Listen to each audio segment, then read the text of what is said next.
So let's begin by talking about I dreams. want to do a melody first.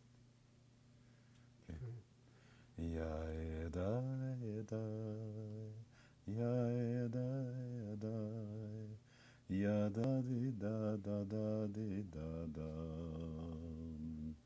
ya da da ya da da ya da da di da da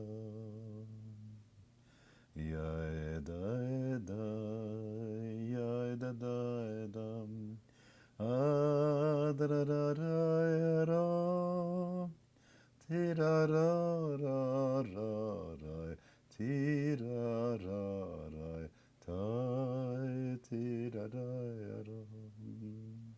da da da da di da da da da da da di da da da da da da di da da da ta da ti da da da da ti da da da ti da da da da ti da da da ti da di da da ti da da da ti da di da da da di da da.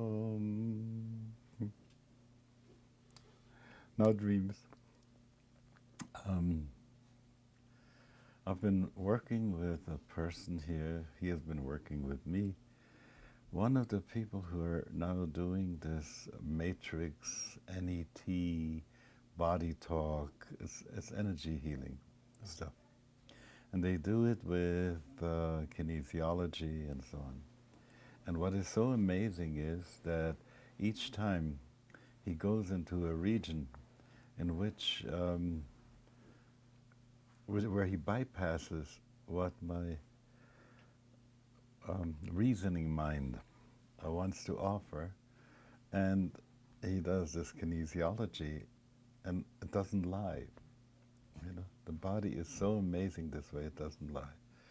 So he goes into regions and asks and trying to find out what is it that is so locked up, that is so entangled, that creates, like Bateson was talking about, a double bind. And going into that place and bringing it up, as it were, from the past, even if the past is beyond this lifetime, through the parental side, or if it goes, as it were, to a more archetypal thing, he brings it out and asks that kind of question of it. What is it that you need, and that in the current circumstances would be the right thing to do? And it's like waking up from a trance in which something has hooked itself up, and it smooths it out, and it brings about a whole wonderful vigor of body and of mind, as if some prisoners were let out of prison and I don't have to carry them on my back anymore. It's just really wonderful stuff. So experiencing this and following through with some conversations I had with my friend Eugene Gendlin, who talks about focusing, and it's about the same kind of a situation prior to where the mind construes concepts. There is a place that is more urgeful and less reasoned. And that's the place where our real motivations come from. Then I gave some thought to the issue of biofeedback. There are some things that my muscles, I can agitate my muscles and tell my muscles do this, do that, and my muscles are going to listen.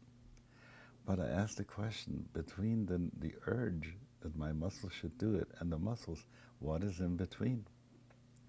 And there seems to be a whole world for which we don't have language.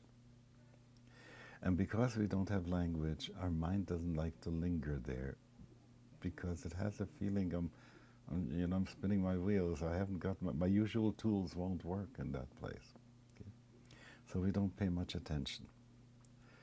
But, for instance, in some healing modalities, it's necessary to go into that realm that only biofeedback can touch. So I check out in the past, what does the past have to say about that realm?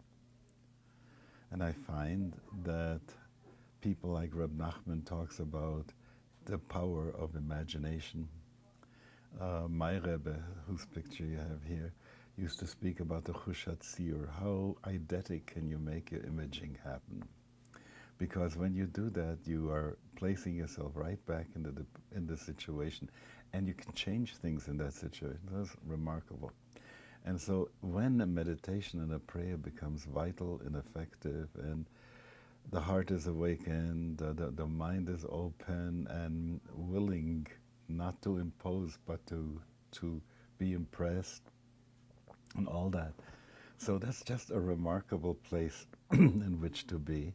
And the Sufis have talked about Alam al-Mithal, that world of the imagination, and Henry Corbin, in his remarkable book, wrote about that. So here we are in this imaginal world, and I'm asking, where are we, not as individuals, but if I go with Rupert Sheldrake to the place of the morphic field, and I ask of the morphic field the same questions that I would ask of an individual. Where are you tangled up? The morphic field that's in the Middle East is so terribly tangled at this point. And everybody who wants to do something to straighten it out, to sort it out, Northern Ireland, or Kosovo, and so on, wherever there are these places, Hutus, Tutsis, and so on, we are in a problematic situation because we don't have the way of getting in there.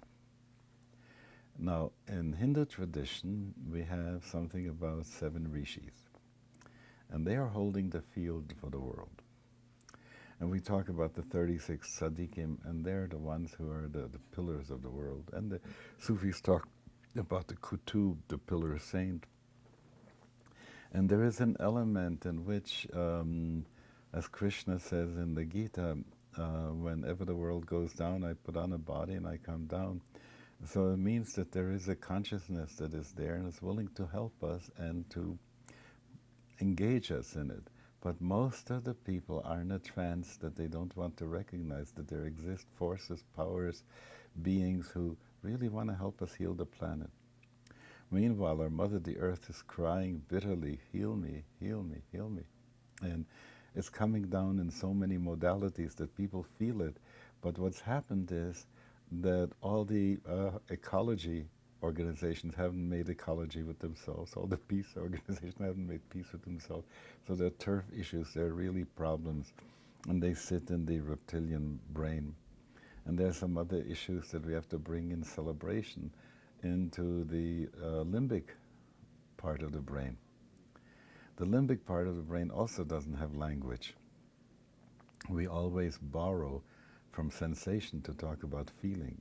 So we need to get more sophisticated about feeling, because if we don't, we're going to be in trouble. Because very often feelings masquerade or come out the wrong way. I have a feeling, and it's really sadness, but it turns so quickly into anger and poisons and creates karmic pollution and all that kind of stuff. So these are issues that I've been concerned about. I have the sense that one individual can't do that. Moreover, we don't have at this point a good technology developed yet for being able to become psychonauts, to go into those psychic spaces and to explore them, and to be able to do the same straightening up that the people who are doing the matrix and body work are doing now. Now, some of the things that have gotten to me about the issue of dream have to do with reflecting on, this time, social dreams, not so much individual people's dreams. And one of the strongest examples is, for me, a dream in which I participated in when I was a kid. I went around with a blue box and collected money for the Jewish National Fund so that we should be able to buy land in Israel and plant trees there, and did all that kind of stuff. Was singing those hymns that the Zionists were singing at that time when I was young, and was dreaming yet in Vienna of making aliyah. That was part of my childhood. I grew up more, and I got the sense of how important it is to have a good social body that knows how to live organically, right, justly. And the kibbutz movement was there, and it looked like so wonderful. Everybody shares, everybody owns, everybody participates, everybody votes. It's like a fully conscious community, and that was a great dream. And then Israel is established as a state. And in '67, I wrote an article, I was still in Winnipeg at that time, that Jerusalem, it was a hot time also in the Middle East, Jerusalem needs to be internationalized on the condition that the UN moves there. And I wrote out a whole thing about why this would be necessary and how the Israeli Defense Force should be the beginnings of a United Nations peacekeeping force, and so on and so forth. It was a good dream. At the same time, I wrote about paying a penny per gallon of gasoline when it cost 39 cents a gallon, yeah, to help move Palestinian refugees and resettle them in places the Jews vacated in, let's say, in Iraq, in Iran, in Egypt, in Morocco. I mean, so many Jews lived there before, and they all moved. So let's help them resettle in those places. The article wasn't published. The thing I mentioned about the gasoline was in one place written about. Nothing was done, but then I see how this dream that started, not only my own personal one, but how the dream that started for people that got us excited about the homeland and so on and so forth, how this is shattering in front of our eyes every day.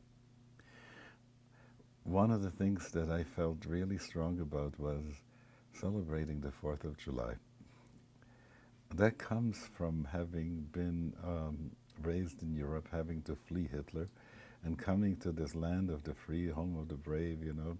What a wonderful set of freedoms. And I've seen what happens when there's less freedom as there is here. So the dream was great. The day I got my citizenship and swore, you know, it was such an important day for me.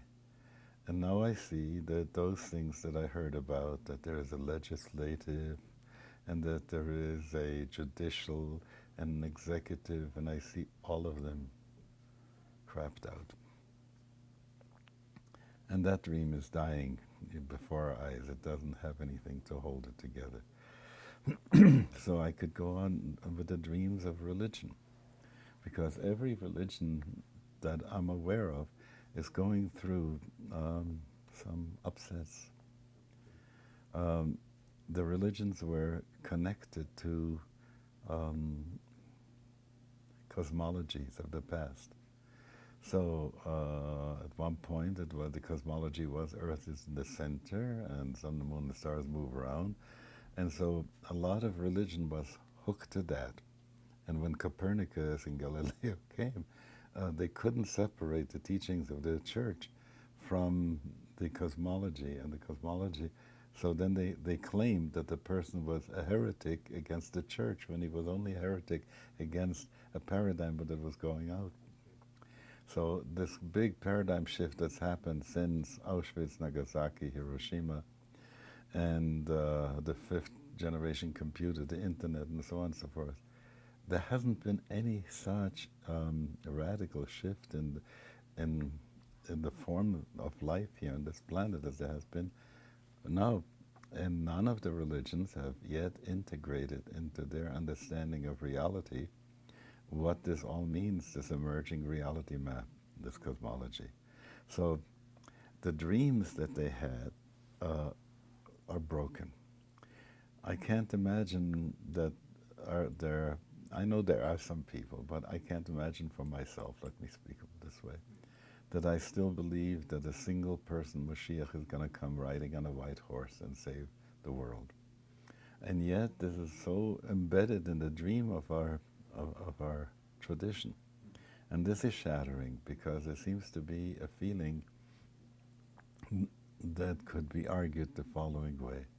You have gained a lot of consciousness. When you were children, you had to be told that somebody's going to bail you out. You've got all the awareness now that's necessary to bail out the life on the planet to make it work. There isn't anything missing except that we haven't gotten it together. And the differences and the turf issues that are between people are of such a terrible sickness. It's as if to say there's lupus going on, social lupus. The cells don't like to talk to each other. They're allergic to each other and so on. So can you imagine what this would be if we could get those psychonauts together, people who know how to work in that realm, and to go into their deep, and they would have to keep a balance that's very, very hard to keep. If I want to go into the dream world, I have to surrender to its rules. But if I want to make any changes, I still have to have inside of me an awareness of what needs to be done when I go into the system files of the planet, you know? So there's right now, there's a bug in there, you know? Bug in the software. Right, in the software. And that's a good mashal, it's a good model, because when you understand that conflicting programs are locking up the machine, as it were, and that we see in front of our eyes when we deal with stuff like that. And there is a dream that is now awakening into a nightmare. And that's the Islamic dream. And the reason why it became a nightmare is because sometime in 1400s, 1500s, there was an understanding that you could no longer continue with the reinterpretation of the Quran. And it was frozen. And when it was frozen, then all you have is this kind of fundamentalism that the Wahhabis have schlepped so much of Sunni Islam to, that it doesn't have the beauty that it had before. The ceiling is very low. It sees everything only on the plane of action. You know, if somebody says he has stolen, so you have to chop off his hand. Now, if you were to say, what does it mean on a higher level to chop off his hand? Right? To rehabilitate that person so they shouldn't have grabby hands anymore, you know? Yeah. There's a beautiful statement that says, why do we wash our hands before we eat?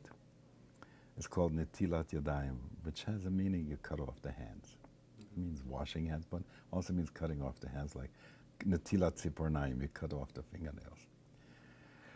So the answer is given because it says that most human beings have that feeling that kochi ve'otzam yadi asal yachayel hazeh, my strength and the work of my hands created these things.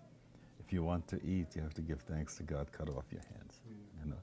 Now, this is certainly not to be taken literally and on this plane.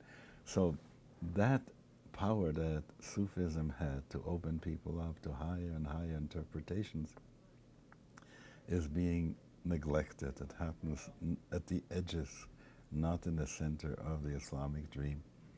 And it's taking it down to such a low level. So, for instance, if I were that kind of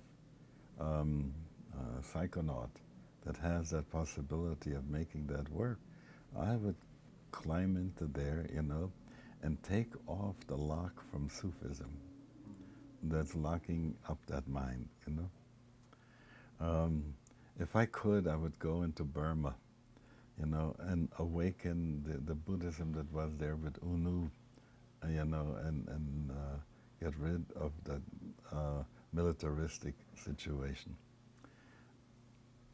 I suppose that Kim Il-sung, whatever his name is in North Korea, is thinking that he's doing his country a favor, right? And when I go with Bush, I have a sense that he must think that he's really doing the right thing. You know, he couldn't lie as well if if he didn't believe it, you know. So he's doing that. So many people begin with what they consider to be the good motivation.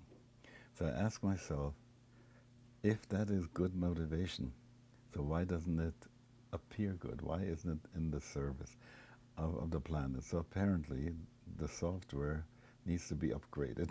Okay. So here again, how do we do that in such a way that the dream gets awakened for the better, the healing world, and so on? So that's my thinking about the issue of dream. Mm-hmm. So these days I'm talking to some people to bring together a conference of people, a small group, to meet for a few days and to begin to ask, how do we enter into the dream together? You have seen some pictures sometimes of people who are jumping out of airplanes and they're doing a dance before they open up the parachute, right? I think we need, right? We need people to be able to go into that place and to do it from there. And so these conversations are beginning. We need women among us. This is a very important part because if I were to say women's mind, even though it may not have all the vocabulary, they have learned to navigate the regions that don't have so many words to them. And we need to learn from them. Then we need to check with the adepts that there are and gather them, because just like vanishing species, they are vanishing too. We used to have rebbes that you could go to and they would give you a blessing. They would fix you up in ways. They would have a way of knowing that extended way past what eye sees. So that's an important part. There are some people who are medicine people. They may not even be able to confer with us in a way of telling us, do this, do that, because some of those sacred geniuses are not verbal. They're not sophisticated in that level of communication. They communicate with other things. But they can set up for us a vibration that we can attune to. We can get this contact with them on that level. So organizing this is important. So I sat in this room with Yotam, my other son, who's at the University of Chicago, and he asked me, Abba, what is it that you still want to do? And I said, I want to start such a group of people who will keep an eye, a mind's eye on the world, and get in there and do what's necessary on that level, because just as people talk about chaos theory, the butterfly can start a typhoon, there are some places, if we knew how to get into them, we might, with a little bit of right steering, be able to do it. So I have another friend, his name is Dwayne Elgin. He wrote a book about voluntary simplicity and an awakening planet. He's a wonderful neshama. So when I talk to him about where in the world can we go so that we would be able to do, with a minimum of effort, a maximum steering. So he says that it has a name, it's the trim tab effect. A big ship has to make a turn. It puts the rudder in the direction of the turn, but the rudder won't go because the pressure of the water pushing against it is very strong. So the rudder has a rudder, and the rudder of the rudder makes the rudder move. And this little rudder of the rudder is called the trim tab, right? And to be able to get into the social thing, that's Dwayne Elgin's notion, to create the trim tab effect socially.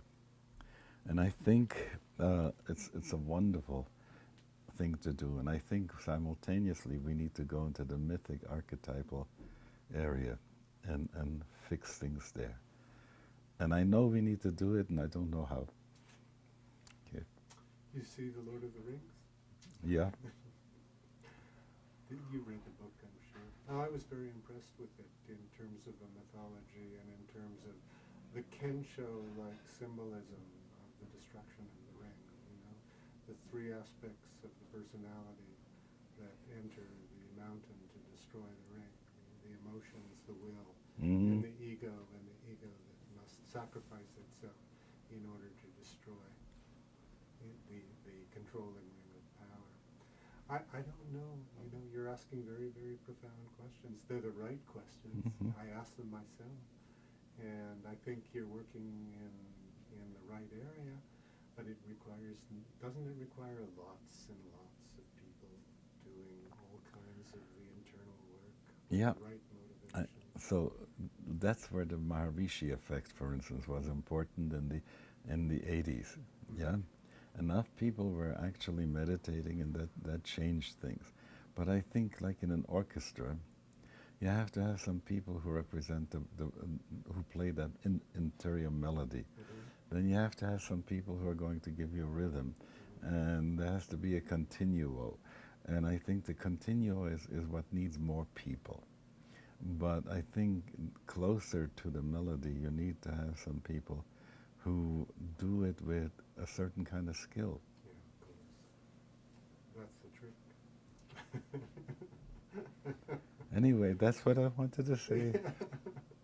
Okay, can we expand on the notion, I wonder? Please. All right. Let's give some language to the imaginal. You use the word imaginal, which is a good word, because it's a different realm of being. But isn't it a rare experience? Those who can access that realm of experience. I think everybody does. It's whether they remember or not, But those who can consciously, with recall, access that. How rare is that? Well, let me go a couple of steps here. It may look like a detour, okay? And Barya Leben, if you want to come in, you're welcome, okay? Yeah, you are welcome to join in at any time. So the issue is what goes by the name of meditation. And I've been not so happy about the fact that people have taken Vipassana and put a little Jewish schmaltz on it and call it Jewish meditation. Oh, yeah. Same thing happened during the time of Maharishi. There were some people who were saying we have to have JM, And JM was simply to do the same thing but with a couple of Jewish mantras. And I was so disappointed because they got approval from a source that knew that was supposed to be teaching meditation on the deepest level, Jewish meditation. So what's Jewish meditation then, okay? So the first thing is to recognize that we're operating in four worlds. And so when we daven in the morning, we begin with the body. And when the body is awakened and noted, and even there's an internal scan made when you say, "Blessed are you, you've created us with wisdom," channels, ducts in our bodies and so on. If they wouldn't function properly, we couldn't live. And that recognition from there, building the body stuff. Then getting to the place of the basic emotion for euphoria, which is thanksgiving, appreciation. Okay? So that's what the hallelujahs are for us. Then you go to the place where you start talking about space, the vastness, an understanding of how from the infinitesimal to the infinite, worlds and worlds and worlds. So people could talk about that there are angels that are called Ophanim wheels, the wheel within a wheel. Well, think of that as the planets. Think of the animals as the lion and then the eagle and so on. So think of these as the zodiac. Then it says seraphim, the burning ones. Think of that as galaxies. How vast the picture comes before you get to say Shema Yisrael, it's all one, So notice that there is a way that is saying to I am saying to myself, look here, you believe these things, you honor these things, put them into your memory, let them be memory resident in you, okay? And these words which I command you this day, you'll remember them, as always. Jesus saying, do this in remembrance of me. There's always that sense, remember that Maya is only Maya. So every affirmation that souls are making in the universe, if I can bring them closer to my reality map and invest, it makes a difference. Sure. Moreover, there is an element in which I have an ought and an is. In my ought world, I know everything about, oh, we should do it, so it's so good, oh, we ought to do this and we ought to do that. Then I look at my is and how far my is from my ought.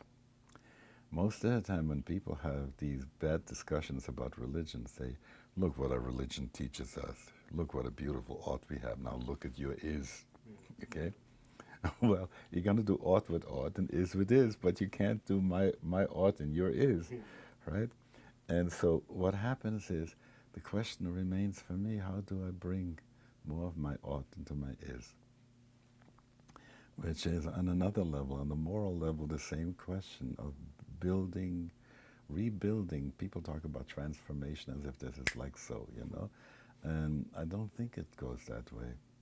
And this way I'm more Soto than Rinzai, It's the everyday, little by little, bringing more and more into, in Yiddish you would say, bis me mensch zachois, you become a mensch, okay?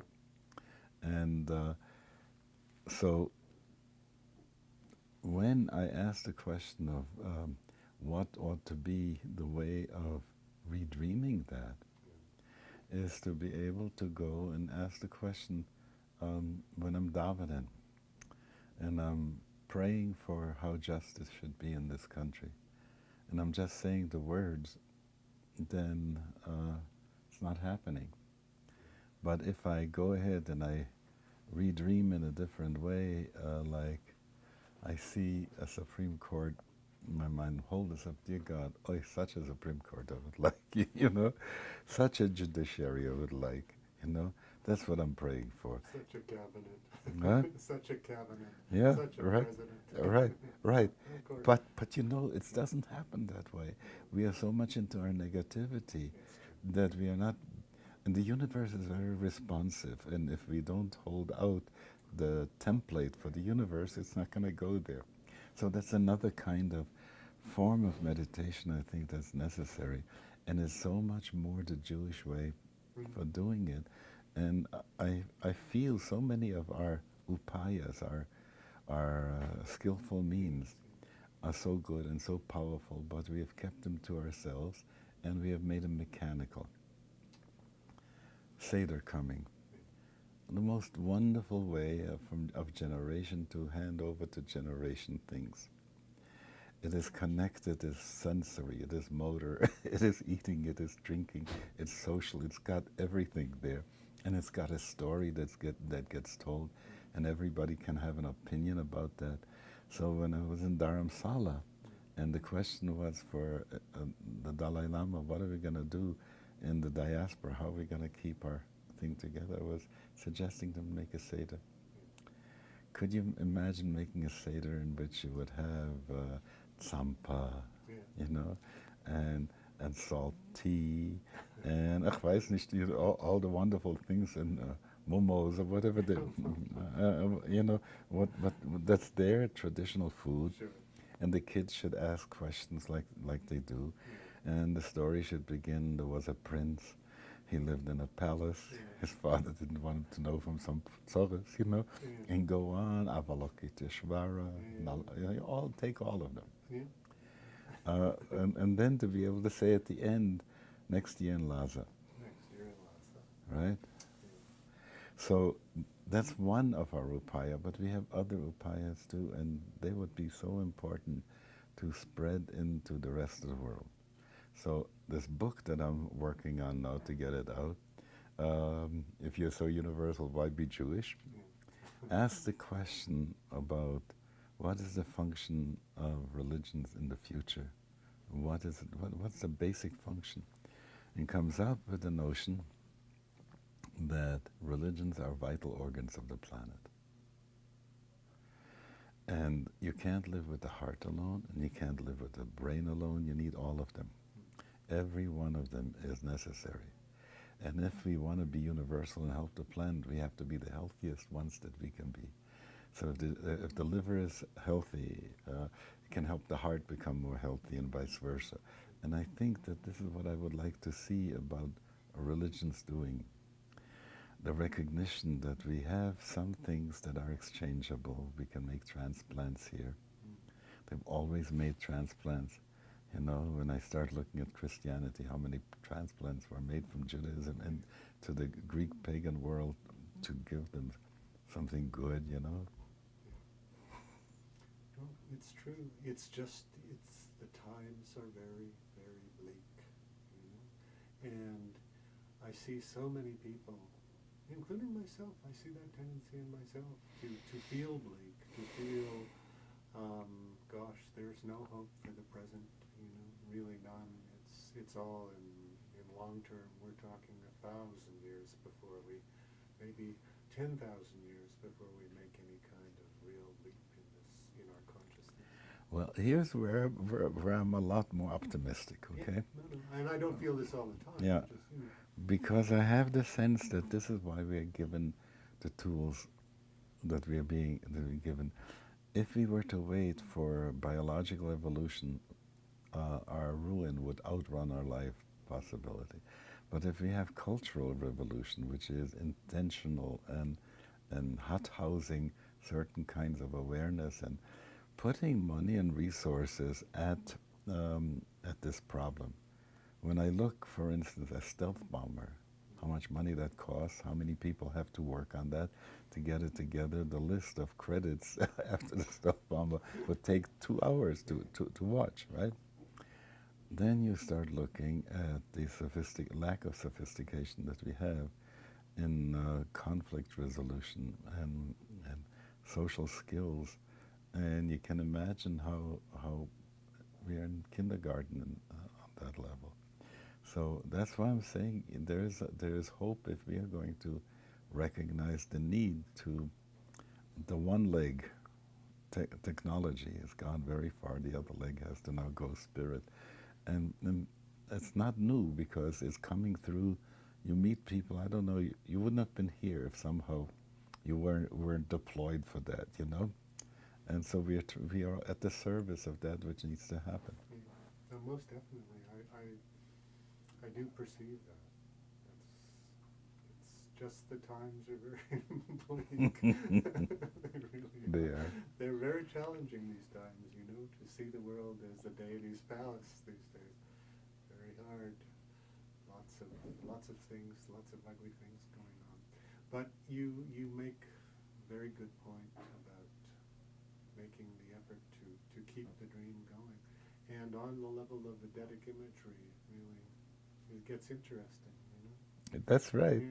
Really gets interesting. You know, if I would be able to channel Walt Disney, Yeah. you know, there's something about his genius was really great. The best people-moving stuff is in Disneyland and Disney World. Yeah. It's true. It's right? Very true. Yeah, it's Disneyland. When I first encountered it, it was during the day. And I thought to myself, what's going on here? What's the big attraction? The sun went down, the lights came on. Suddenly, it was Wonderland. It was completely alive and vibrant and working on my consciousness in this wonderful way, wonderful mythic way. Yeah, he was brilliant.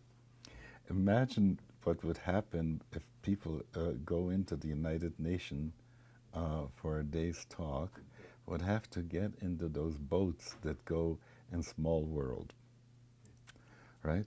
Every time it goes to another place, it's the same melody, but with the tingle-tangle of that particular area on the globe. So, good, I think we've covered that. What about renewal? Where is it now? You know, there is the mother hen part, Yeah. and there is the bar mitzvah part. The mother hen sees them failing from time to time and says, I don't want you to fail. But how did I learn? From failing, right? So there is a point when the parents of bar mitzvah say, thank you, God, for having lifted from me the burden of responsibility for that one. That's how I feel. They're such good people in place, and they're doing wonderful work. And I have the joy that my son, who lives in Toronto, is getting ready for the rabbinate, and um, he has been doing so much good stuff on the social side of law and so on. And he's going to be a rabbi also, so that's great. And I see so many of the students. I was talking to you before about that wonderful meditator. So I have a good feeling, and I have to say to myself, Zalman, it's not going to look like you thought it was going to look. It's going to look the way it's going to look, you know? But if I hadn't dreamed it, it wouldn't have gotten to this place. So There you go, in a nutshell. But I'm thinking maybe we should be working on a bar mitzvah for the planet. well, I think we're there already. We have passed bar mitzvah, but we didn't have a bar mitzvah. You know, the issue of sacralizing life is what is the biggest problem today. Sure. By going fundamentalist, they think they're going to save it. They miss the point. It's like the Aztecs knew that God wants hearts, okay? And they took it on the physical level. And the same kind of a situation. There's something that's stirring them and saying, lift up your hearts, go to a higher place. And they figure, be more tight-assed. That's what God wants. Because the anxiety is very, very great. You and I are feeling it too, okay? The anxiety and the neglect. That's the sad part. The billions that were poured into making war on terrorism could have been poured into making war on the causes of terrorism. But they don't ask this question. You see, that's why you need to. The difference between mystics and non-mystics is that the mystics look underneath the surface. And if this isn't going to happen in politics and in world issues, we're always going to try and meet symptom with symptom. When you look way ahead, like way ahead, what do you see?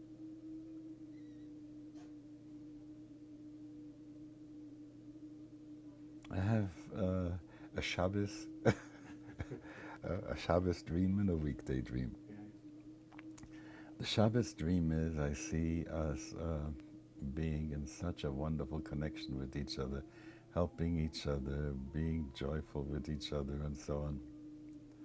And all the conditions are always just wonderful. And one of the ways in which I describe it, you see, the model for me has been, after Descartes, not mechanical, but organismic. If my toe needs something, my body's going to give it freely. It's not going to have tariffs and export issues and so on and so forth. So if the planet could be seen itself in an organismic way, we would be way ahead. Because then the sharing, I call this the share flow, you know? It would flow to where it needs to go because the total organism would support itself. A cancer is one that knocks off share flow and wants only to eat itself, despite the fact that it's going to kill the body that holds it. And there's so many such things around. That's a pity. So the Shabbos picture says this is all gone. And in some way it is not necessary anymore to prod anyone because it needs doing, it gets done. That's the way it is. Okay. Now comes the weekday picture. Okay. If I follow Teilhard de Chardin, I get to the place that the planet has to move beyond the noosphere, where we already are with the web and all that stuff. And then we have to move from there to become, that it should become what he calls the Christosphere, or the divinization of the planet. And that is not going to go so Shabbistic, because there's a certain amount of friction necessary to bring things higher and higher. Otherwise, it's not prodded enough to get to that place. So people talk about where we are on the internet. And when I look at the organismic, like the body, it's also an internet. You know, everything is intranet going on. So there's the communications highway, and the spine is the communications highway. And people complain about the internet. Look, the internet is so bad, it's pornography. So I say to people, you know what? That's only the second chakra of the internet. You know, there's more yet to come.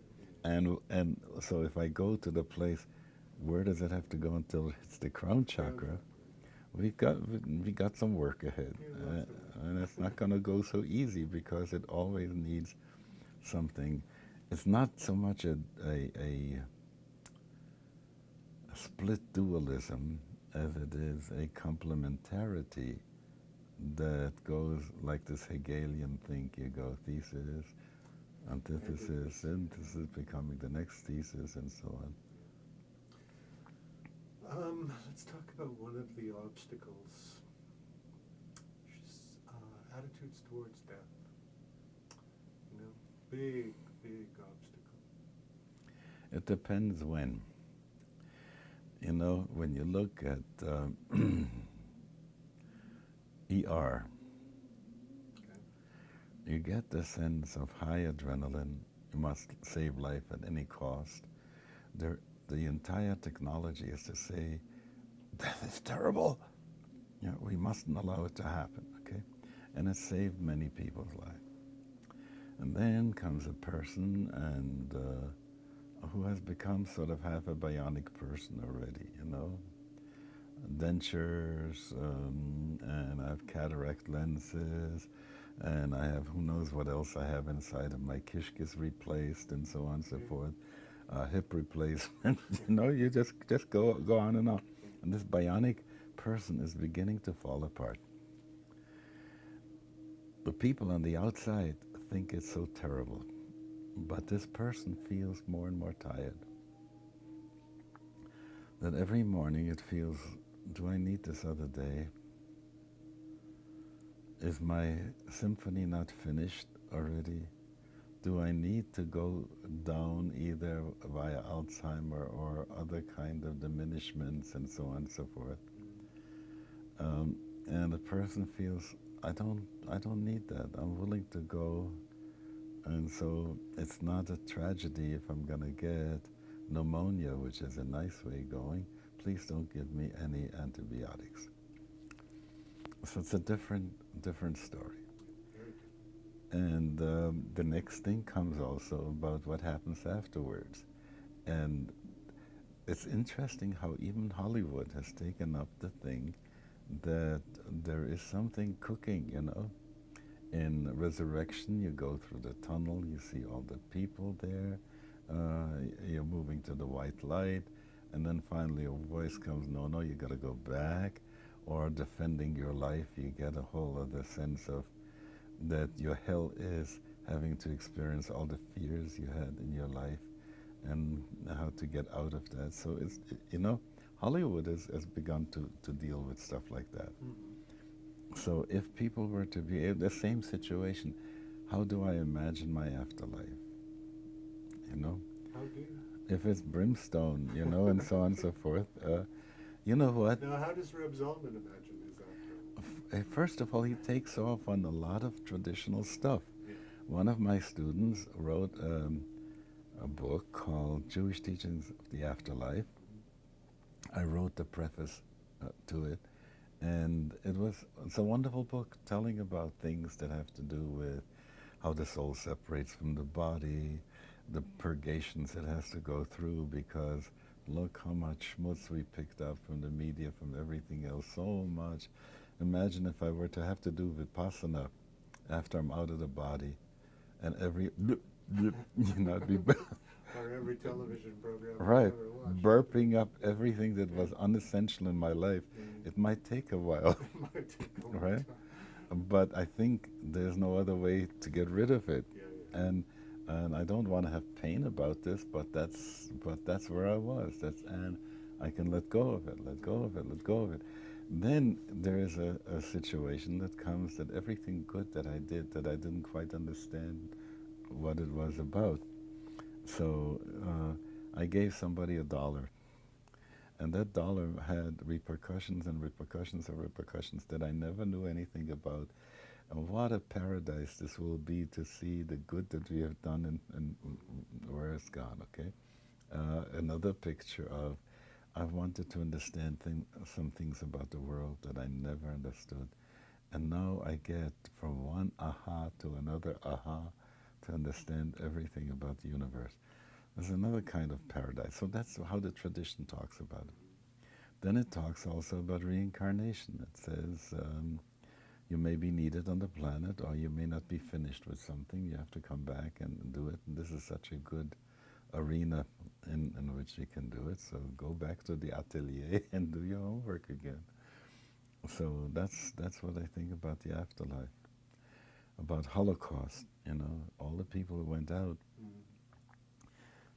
I've had some, for me, anecdotal but empirical experiences with people who have had memories of going out in the concentration camp and so on, and the print through of those memories and what they have to do about it. And sometimes they came back and said, this will not happen. If I ever take on life again, will not happen.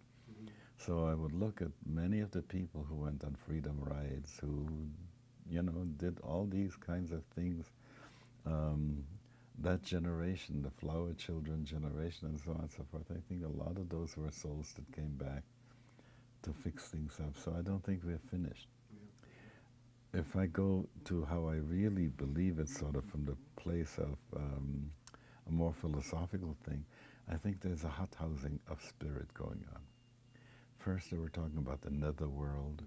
Then they talk about afterlife in hell and heaven. And then they talk about reincarnation. But I have a sense that soul, substance, if you will, is being formed and shaped to become ever bigger, ever more together, you know. Right now we think that we're separate, you and I. Okay. You think. Huh? I'm joking. Yeah. You think. All right. Yeah, I'm making the other point, right? Yeah. That in reality, there's a reality in which we are not separate. We are just like two hands doing something together, and to get to understand that and to know that in such a way is wonderful. Yeah, we're on the experiential level anyway. Adonai Echad. Yeah. Doesn't that say it all now, on the deepest level? It's not finished with that, Okay, you know. First, you see, this is really what this business about the book is.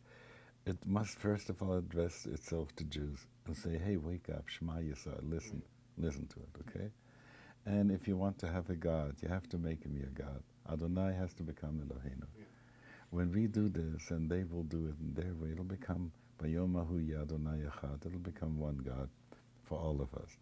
In the meantime, you have to say Ve'ahavta, you love, you open up to love.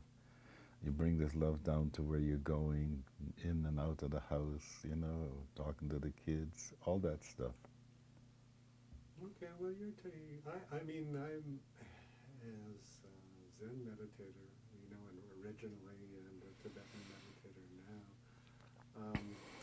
Just on the level of let's talk maybe on a numerological level, you know, between the two and the one, and the idea of the one, which cannot really be understood except maybe intuitively, you know, or experienced maybe in the moment of clear light. I want to say I've gotten to a notion about that if you want to know about God, you got to understand God the fractal. God the fractal. You know? Isn't this another God of the gaps? No, I mean when you see the notion of fractals, that on any level it is a self-replicating thing that's going on. And it shows itself in so many forms, in so many settings. So I forgot the point that you made before, but it is connected with fractals. The 2 and the 1 and... The 1 and the 2. 1 and the 2. Okay. The 1 and the 2 is this kind of wonderful game that keeps going on. So each one has a notion of one fractal of finding God. So I had a student in Manitoba who wrote a thesis. He was in mathematics and also at Maimonides College. So he had to write a thesis for his Bachelor of Hebrew Letters. So he wrote a thesis, laxer. He wrote a thesis on the zero function of 1. Zero. of 1, which goes something like this. Any number that I'm going to mention, the number isn't real unless I multiply it by 1. And that alone can give you meditation time. Yeah, exactly. Exactly. Well, okay. Also a fractal. Huh? A fractal dimension is between 1 and 2. Yeah. It's not 1 dimensional, it's not 2 dimensional. It's not 2. Not 1, not 2. It's between 1 and 2. You can measure it. It can be 1.3. Yes. Gerd Stern called. Would you like to talk to him now? Or maybe- No, I can't do it. I'll find out when I can call him tonight and where. Do you want to jump in now? Please. You got to grab a chair and Come, son. sit there. Take that metal chair. It's going to be easier.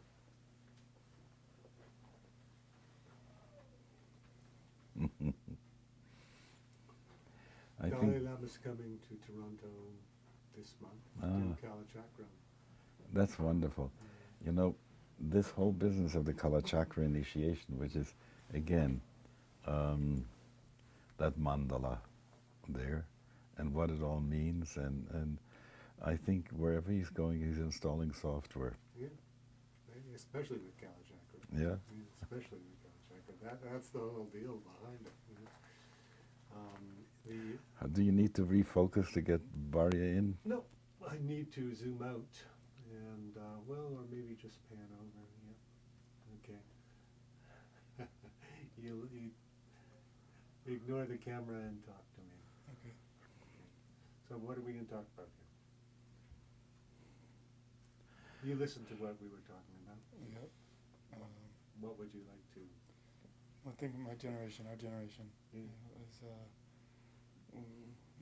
it's fell in our lap in a big way. Yeah.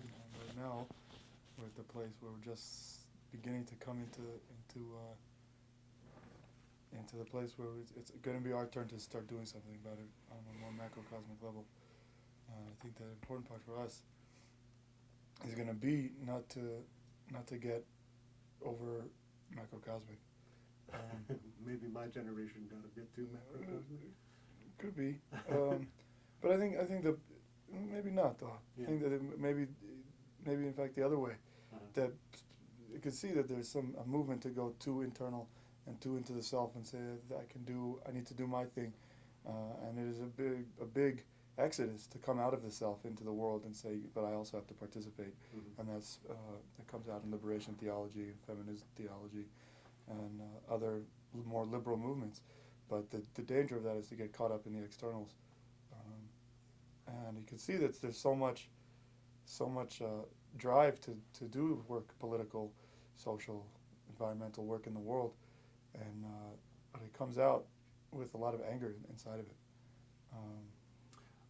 How old are you? 23. My son's 22. He's very perceptive of what's going on politically, and I think very skeptical of anything, just of anything. And I don't think he has great dreams. Right, I think that's a big lack in our generation is that the big dream that also gives us that can be borrowed against. To say that what I'm doing now, I'm borrowing against that dream. To say I'm putting, I need to draw energy more from an infinite source into the world right here and now, and you can't unless you have a dream like that. you can't borrow against it. Otherwise, you're just pushing the river. Yeah, that's right. And I think that's a big problem, is that people don't have the ability to really tap into that infinite, that infinite compassion, or whatever you want to say, because there's so much anger towards the previous generation, and say, look, we inherited a broken world, and religion caused that, and politics, this, everything, that is so connected, especially in the West.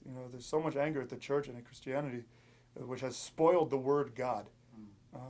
That so many people that just can't hear it and can't relate to that in any loving way, and to work through that anger, it's a double.